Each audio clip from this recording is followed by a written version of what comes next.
Hey everybody, it's Rico Love. I want to just first of all thank the Latin Recording Academy for inviting me to be a part of this conversation and for providing a space to talk about the impact of Afro-Latinos in music.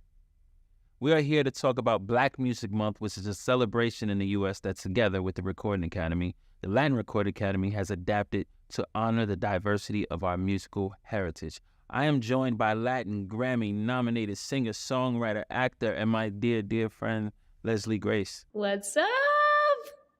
How are you, my love? I'm doing so well. It's so good to see your face, Yeah, my so good to brother. see you. So good to see you. It feels good. It's an honor to be here with you today. I'm excited about this conversation. Why is it important that there is a month where musical excellence of Afro descendants is recognized?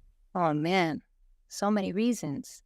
It is the essence of what our music is. It's the foundation, at least what I believe. And I think it's so important that we get visibility and give visibility to our artists that have come before us, before this generation or these generations that have set the groundwork for the kind of musical evolution that we have today. Being Dominican American, coming from Dominican parents, but being born in the States, Black music is essential to our culture, is essential to my artistry, and it runs through, I think, every bit of the inspiration that fuels what I create. And so I think it's important that we honor and amplify Black music every day. But I think it really does make a difference when we have a month that's dedicated to highlighting artists, Black artists that came before us, and Black artists that are making incredible music today, in order to really just feel that the representation is there, and that we also have a full story of how we have come to be able to enjoy music as it is today. Yeah, I think we have to be consistently reminded of the oppression that a lot of us have endured. But I also think that it's to put the world on notice of the things that we've had to go through and the struggles that we've had, but also how far we've come. And a lot of people will say to me, like, why do we have to limit ourselves to a month? And it's always, but I think it's amazing that the whole world has to stand still and recognize Black Music Month. You know, I think that it's important. Absolutely. Even Black History Month, or any type of months that they give us, a lot of people are like, well, we don't want to be limited to that. No, we want to make sure that we're focused and that conversation is being had consistently. And I think that's super important. Now, you have an amazing job of navigating and embracing dual identities, you know, both Latino and Black in your artistic expression. So how is that, navigating through both things, or is it a thing? Yeah. Well, thank you. I appreciate that. It's definitely had a journey through in my career specifically, and that I think my career has been a beautiful platform for me to explore my identity, my dual identity, as you mentioned, of being of Latin or Latin heritage, Hispanic heritage, and being Black and having Afro descendants. It's something I'm very proud of. It's something that, as a kid, you know, growing up, listening to the breadth of music that my parents would play in our household, it was never in question to me where our music and where the origin of all of the things that we hold dear to our culture comes from. But going out into the world, especially as an adult, as an artist, and it being something that is maybe at times questioned or misunderstood, or maybe labeled as something different than what you know it to be, that is something that can challenge your identity in a way that only if you can channel it, strengthens your journey to really living authentically in who you are. So I definitely am grateful that I've had, first and foremost, a family that has been so supportive and given me, you know, at least from their knowledge of themselves, what they know, and what they're proud of in their culture, but also to be given the opportunity to be challenged by this industry and by my life and my own personal experiences of where I grew up and, different people in my life to strengthen the answers to some of those questions and allow me to dig deeper within myself and my history to know where I'm from. That's amazing. I always thought about that as a African American, growing up around a lot of Latin, being around the Latin culture and Dominicans and Puerto Ricans Yeah. and Colombians and Cubans and all of these things. It's always felt like we were the same. I never felt that Yeah. separation or that difference, and I'm glad you explained it that way because I feel like you having that dual identity is incredible. But it's also, to me, it's like, I don't know. I just always felt like this kindred relationship, Kinship. yeah, between the Latin community and the Black community. And I think about what music does, and I think about how that conversation can do a great deal for recognizing the political struggles. So what do you feel like the Black music? What role do you feel Black music plays in recognizing the political struggles and starting that political conversation in our society? Huge. Huge. I mean, our people have gone through, throughout the diaspora, our experiences may be some colored by nuance in terms of how colonization has happened in some places, different from others. But in essence, the struggles and the oppression, there's a common thread.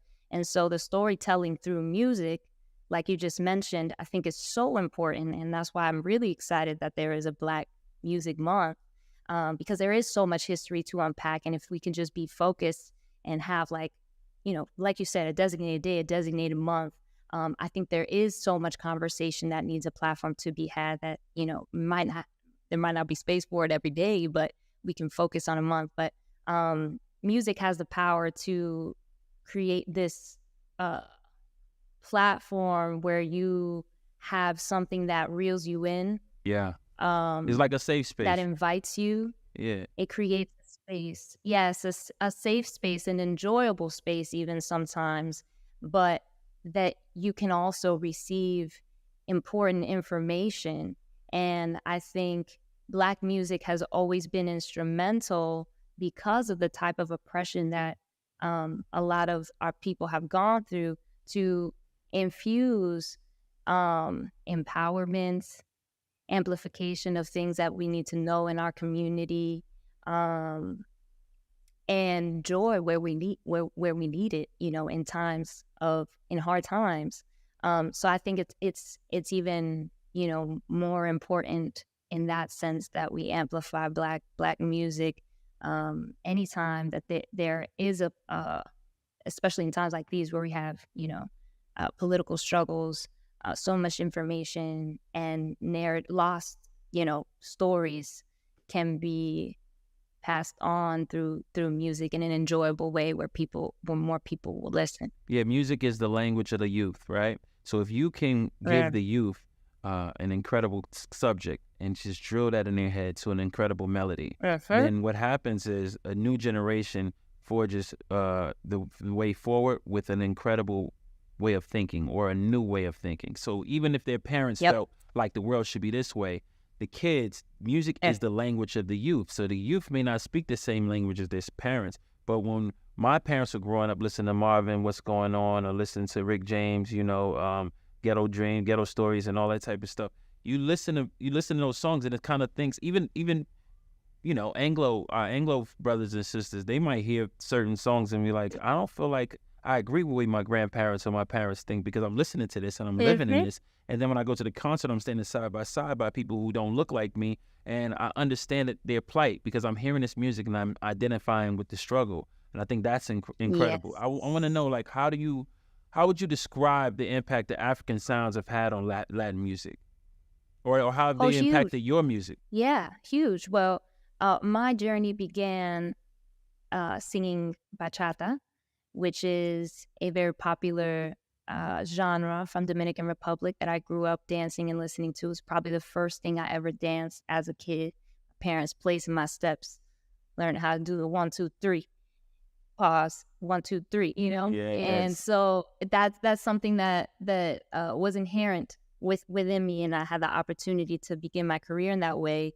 But my first single was a cover of a very famous song written by Carole King, that the Shirelles sang, called "Will You Still Love Me Tomorrow?" And I came to Will you know that still love song. me tomorrow? Yeah. Yes. Yes, it was one of my favorite songs of all time. I came to know that song, I think, because Amy Winehouse had done a cover of it as well. And again, rooted in Black music, rooted in soul, and also bachata was a genre that historically was in Dominican Republic. It was even banned at a certain point by the dictator Trujillo, because it was known as, like, he made it to be known as the genre of the lower class, predominantly Black people in the country. And so he didn't want the country to have that. There's a deep history of just the genre itself also being suppressed, and then, now, as we know, it becoming international, and its roots come from Africa. It comes from the percussive leading element in the genre that was so different from anything else that we had heard before that. And that is why there's connections there, as to why the genre was trying to be suppressed. And so I take a lot of pride in knowing that is something that that genre is a genre that I can partake in and enjoy, but also share, and also and feel empowered to add my own influence. And also, having grown up in the United States and being influenced by Black American music, and artists that I also grew up listening to, like Whitney, like Anita Baker, like Minnie Riperton, all these artists, being able to bridge those influences is something that we have the benefit of doing today, that I think is important that we also speak on when we're talking about Afro descendants and Latin music and Black music being a huge influence within the evolution of it. I think you make a great point. And you think about the African drums and you think about the chanting, right? And the chanting, what it did was it empowered large groups, large crowds. So when you think about that, as a dictator, if I look at this genre of music, whether it's bachata, whether it's, Fela Kuti or in Nigeria, or all these African sounds, right? I would look at that and I would say, this is giving the people a power, a spiritual power that could empower them in a way that could make them fight or rage against the machine. And unity. So anytime you see that, you want to break that up. If that music represents that, we want to break that up. The same with Bob Marley. When you think about, the Wailers, you think about all the music that felt like it was Redemption song. Yes. Yes. These songs were speaking truth to power, truly, in a time where people were longing for it because they were going through hard times. To your point, it brought what you were just saying brought to mind in some of my digging over the last year. I've just been trying to get into a little bit more of what maybe my parents were aware of in their time, but never really could put their finger on it. But there was a clear distinction that puzzled me between bachata and merengue, which most people know merengue to be like the national genre of Dominican Republic. And merengue was triumphed by this same leader, Trujillo, and was branded as the genre of Dominican Republic in his time. Merengue is known to be, and was branded by him as well, a genre that is joyful, that is of celebration.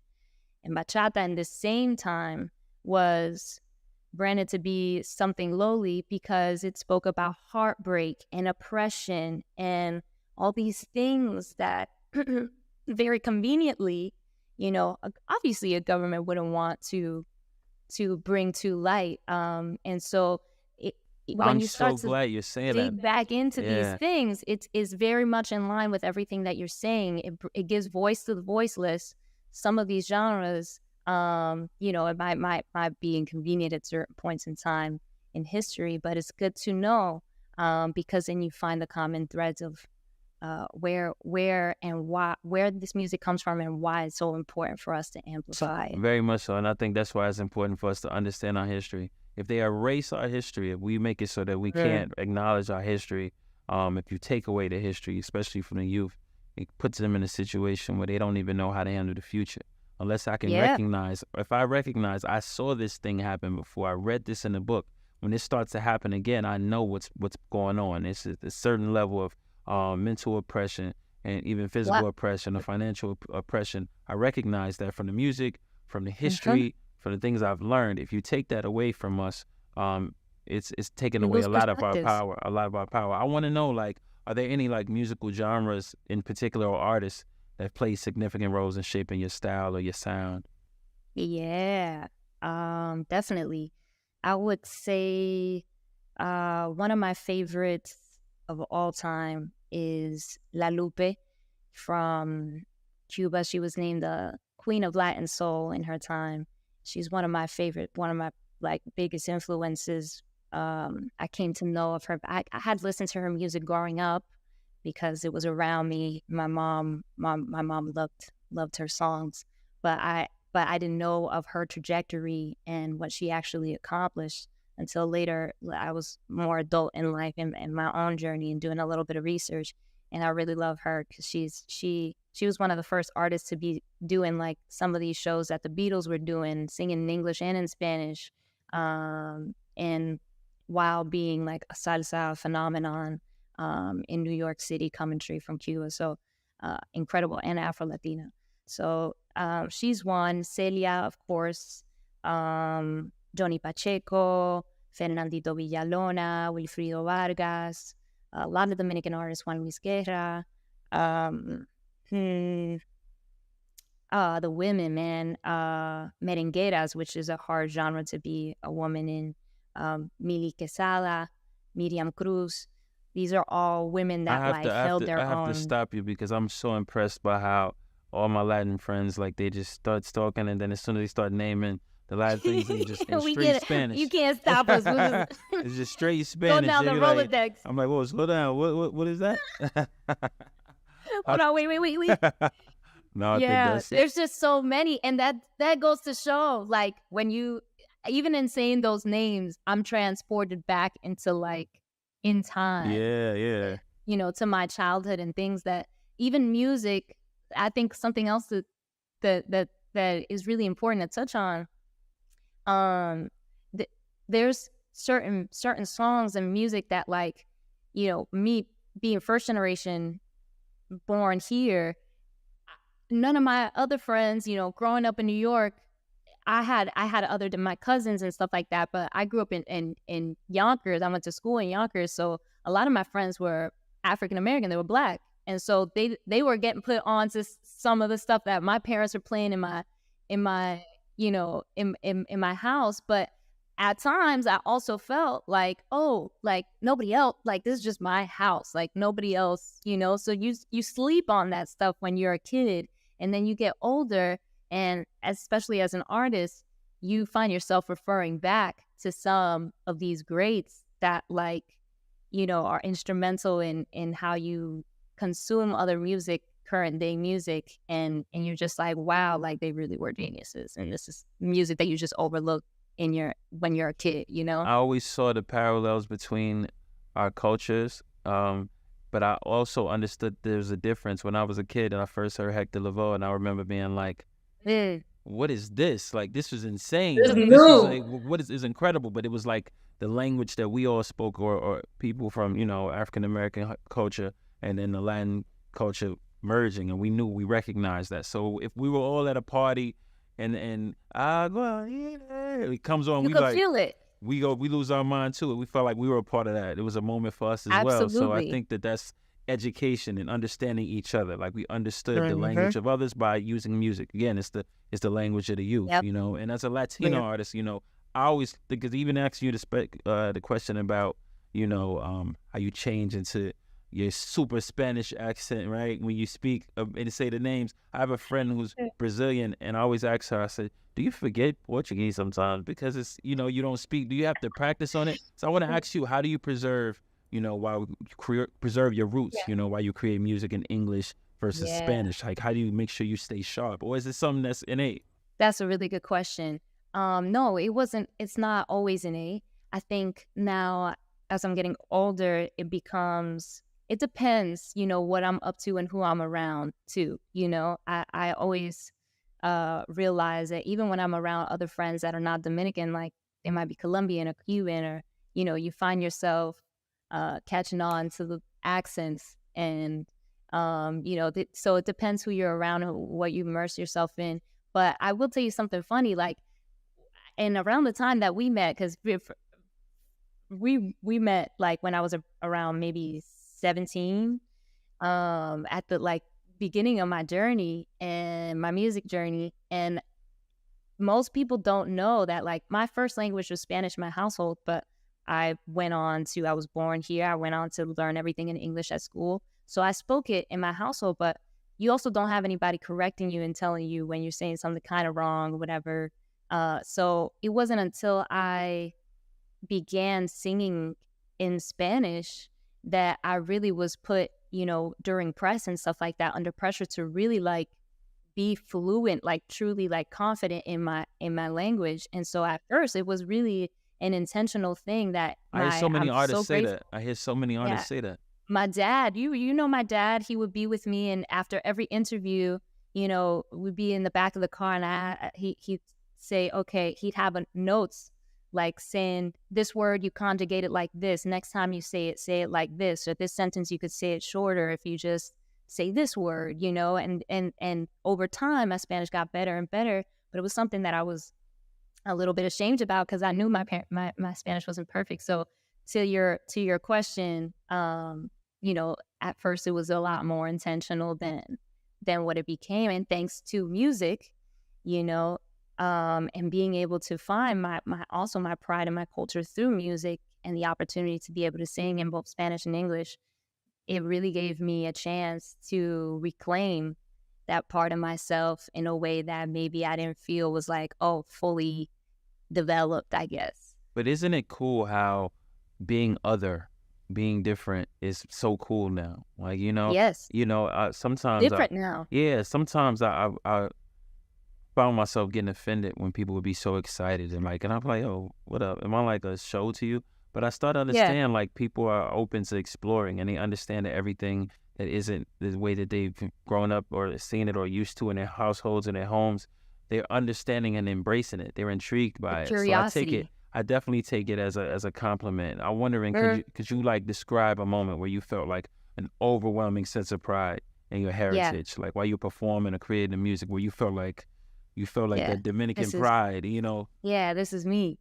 Um, yeah, I've been blessed to have some of those moments. I definitely say that at the beginning of my journey, when I didn't have as much perspective of like how the music business works and how hard it can actually be, like tireless it could be, for you to you know get certain accolades or achieve a certain uh, place that you feel satisfied with your own work.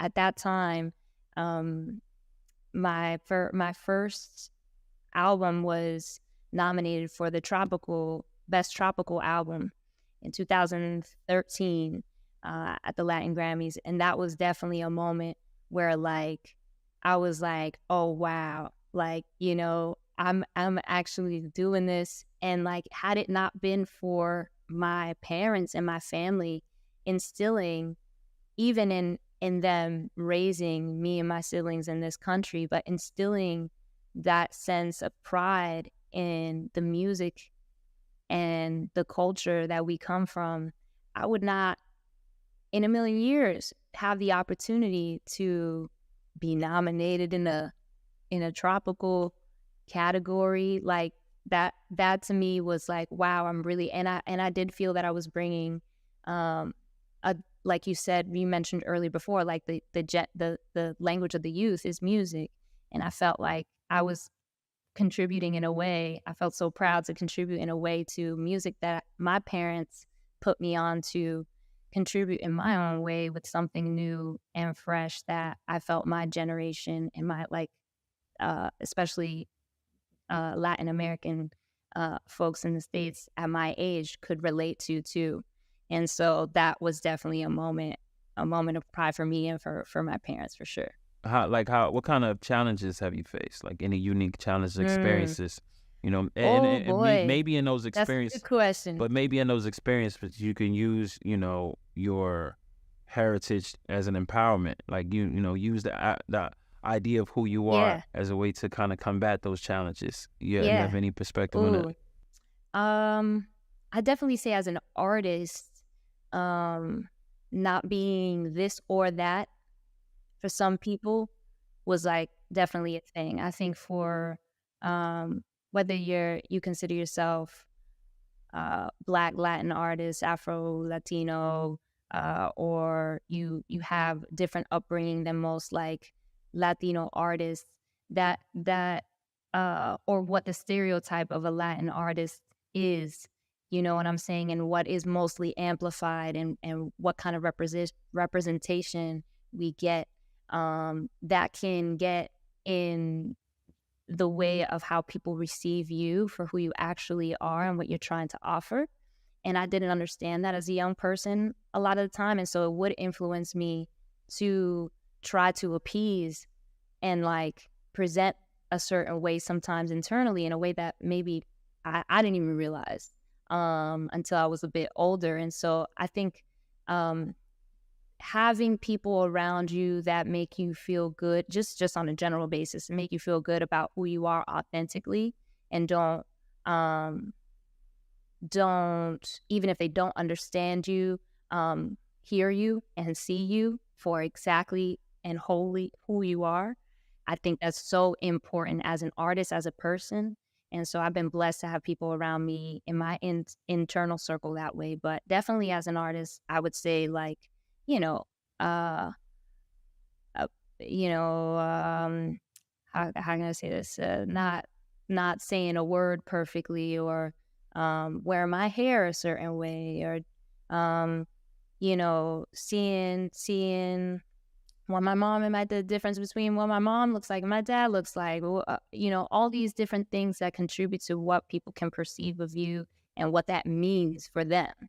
Um, that is definitely something that I've learned now to combat with the trust and security in who I am and the fullness of who I come from. It's so great that you said being heard, because I think that that's an important element of who we are. If we feel heard, we don't have to be understood. We just want to feel heard, because sometimes it's So difficult to understand, or we might even feel like what we think or what we feel may be difficult to understand. We may recognize that, but we yeah, just want to be genuinely heard. I think that's a beautiful yeah, statement. I think given more, the space, yeah, I think especially more women need to feel heard. We need to make sure that we do her, our best to make sure that women feel heard and feel safe and feel comfortable expressing whatever it is they're going through or whatever it is they feel. Because then when they feel that oppression or when they're discriminated against, they'll feel safe to express that. So many of them withhold some crazy things that may have happened to them because they never feel safe enough to be heard.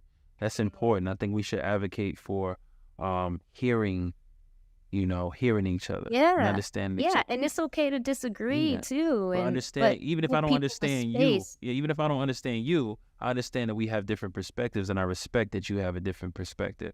Even if I Boom. think your perspective is ridiculous, then let's talk about it. Let's Yeah, laugh about let's it. talk about it. Right. Yeah. Now I know it. Now I hear it. Now I have a new perspective that I know exists in the world and I could be conscious of and aware of and move, let that affect me however I want it to affect me. But at least you've given someone else the space to also express their truth and where they're at. Uh so important, dude. I want to know, So like, how you feel like you use your voice to, amplify or talk about the conversation or to advocate for change. How do you feel like you've used your voice? Obviously doing things like this, but, yeah, you know, definitely having conversations like this, which I very much enjoy.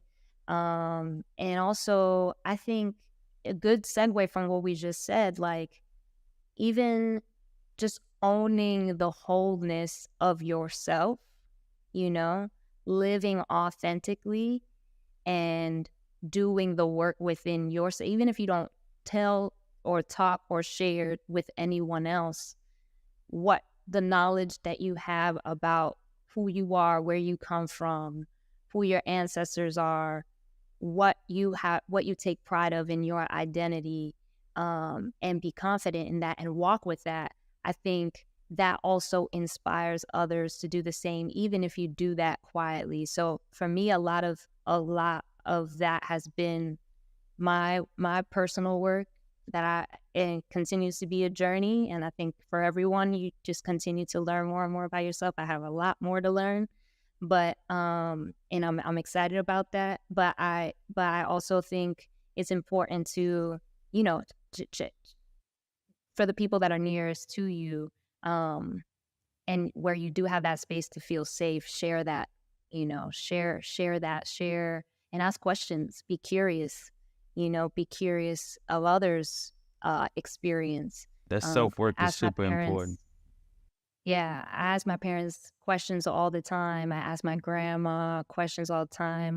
I'm very blessed to still have one of my grandparents with me, and I try to get as many stories out of her.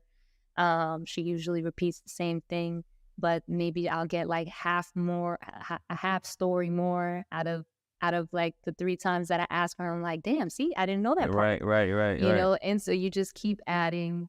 Um, I think that's super important. And then, yeah, conversations like this amplifying also on social media, like, I think it's super important just talking about other people that are doing the work, other people that are sharing resources to make sure that erasure doesn't happen, and that the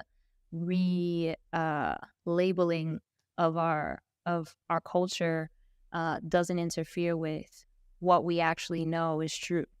And so that I think is combination of that is some of the work that I feel like is important to do. I love to hear that. I'm the chairman of the Black Music Collective, and it's a DEI effort inside of the Recording Academy. I'm curious to know, like, what type of work do you feel like the Academy and the Latin Academy can do to support DEI efforts within the music industry? Like, what can we do more? What more work can we do to make sure that we amplify that? Oh man, first and foremost, I love the BMC. I'm so glad that this happens, um, and that conversations like these happen every year, and that there's a focus, like you said, to because we know that by chance, um, we get incredible artists that peek through and that just burst through the zeitgeist, and that there's no stopping. But we also know that if you leave it up to chance, um, the the the odds against um, sometimes the odds against certain communities being amplified are very large, and so you need a focus to know how to level the playing field. And so that I think it's super important that there's a collective that is paying attention to what is affecting the community in a certain way across the board, not just the Black music community, but just in a music community in general. I think it's also important for um, us to have conversations of intersectionality like this one, because I will say that um, within the Latin community, there's a lot of suppression of Black influence, and where we intersect, and I mean where we really come from. And I think um, once those conversations start to come to the surface a little bit more, and we can unpack where that comes from, you'll start to see the diversity within our music, and be supported like internally from our own people as well. I think that's the first barrier. And so conversations like this are, I think more important than what we think they are. And I think they spark other things and other ideas. And I'm really grateful that we get to have a conversation like this today, because I think a lot of people are having this conversation, but um, when there's people in the room that are focused on trying to find solutions for some of the obstacles, that's when the action meets the Yeah, we words. have And to I be love that. intentional. We have to be intentional. We have to be very, Mm-hmm. very intentional on what we do. So you've been in the game 10 years, a little over 10 years. So you're considered a vet, but you're still very young. So I want to know, like, I wanted to ask you, like, what inspires you about the new generation, but you are still in the new generation. I'm a So, student. I'm a yeah, student. we're forever students. But what inspires you about the new generation of Afro-Latino artists? Oh, that just unapologetic confidence in I am who I am. I love that. I'm super inspired by that. Um, the receipts. The new generation got the receipts for days, and are open to hearing from experience. And I love that. I see my like younger cousins and like um, my nieces and nephews now just being curious because they're growing up in a new space where, like you mentioned before, there's this like there's this inherent like, yeah, everybody's different. Like, so what's so different about you? So tell me, I'm trying to find out, And no big deal, right? Like we're all trying to be different actually, Who cares about being the same? So which is so different from even when I grew up and, had my formative experiences as a kid. So I think that's so formative, and I think that's especially for a young person who's an artist, there's no greater power than owning your uniqueness. I think owning your rare voice and the fullness again of who you are and living in that authenticity, not only creatively, but just as a whole person, there's no greater power than when you are aware that you can do that. And so this new generation, they own that. They're putting everybody on game to that. And it might be a little bit controversial sometimes, but I respect that part. I just hope they understand what others had to go through before them in order to afford them that That's freedom. the part. That's the part that's really important. They have to understand, like, there was a Yes. time where this wasn't normal. But my son is 13 years old, and Okay. earlier this year in the school year, he told me he was going to LGBTQ meeting at school. So Yeah. I said, are you gay? Are you? He said, no, I'm straight, but I want to just go and Uh-huh. support my friends. And I was very impressed because there was a time where when I was growing up where that was a no. Like Just the like just association the alone association is alone would be something like, oh, I negative. can't even. And the fact that he is free enough and to express and comfortable enough in himself to express Mm-hmm. the support and show That's the huge. support to his friends and stand by them publicly, which is so normal now in this generation, Mm-hmm. which I think that I admire. There's a lot of ignorances that I had growing up that I'm so glad I was able to grow past and grow through, and I'm glad that my son doesn't have Huge. to, experience those same ignorances because of, just the information that was given to us or how the information was distributed to us. You know, I have to Yeah. ask you, how do you see Black music evolving? Like both in terms of like the genre and in terms of Mm. the impact in the culture and society, because obviously it's been the most impactful uh, music. I think globalization has changed everything, like just streaming across the board, not only audio wise, but just content, with social media and also streamers of our TV, of our films. I think that has made the world feel even larger. Some people that maybe would not be exposed to some other things, which is awesome.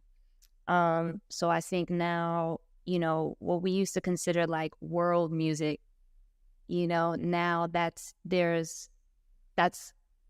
I wouldn't say there's no such thing, but I think now the influences of like, you know, we got Afro beats coming out of Nigeria and Ghana, like all that is such a huge. I love the moment, and which is not a moment, it's a movement. It's like it's taken over, and we're actually being able to have a moment to acknowledge, oh, like we've been influenced this whole time. Like this is the foundation of where we get rhythm, and now connect those dots.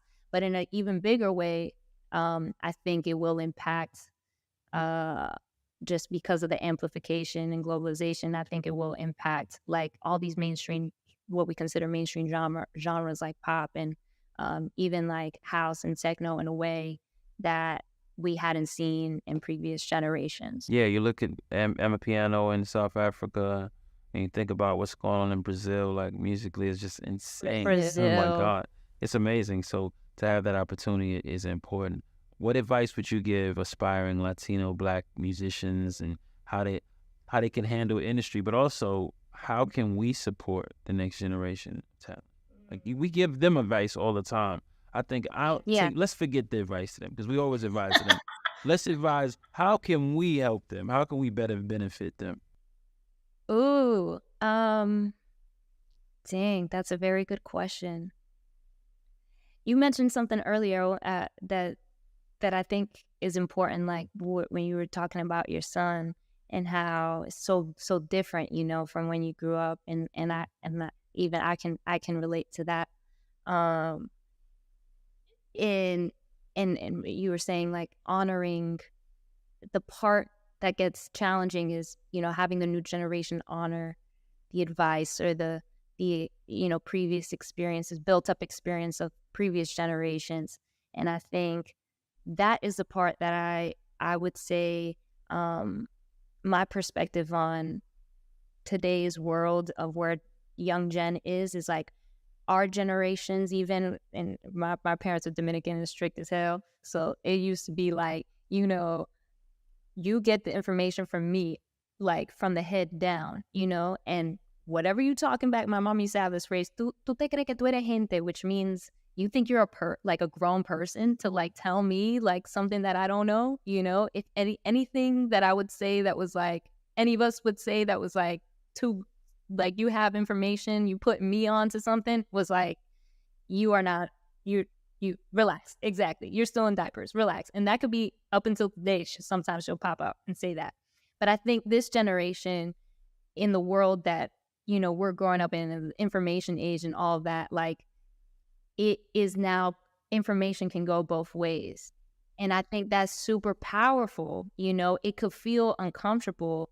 But information now can be like, I can take my parents' experience, and take the cues from my younger cousins and nibblings of like, yo, like maybe there's a perspective you have that your parents didn't have the advantage of having, that you can now join with, and maybe not just throw their whole perspective away, but you can share and like find new outlook and build something even greater.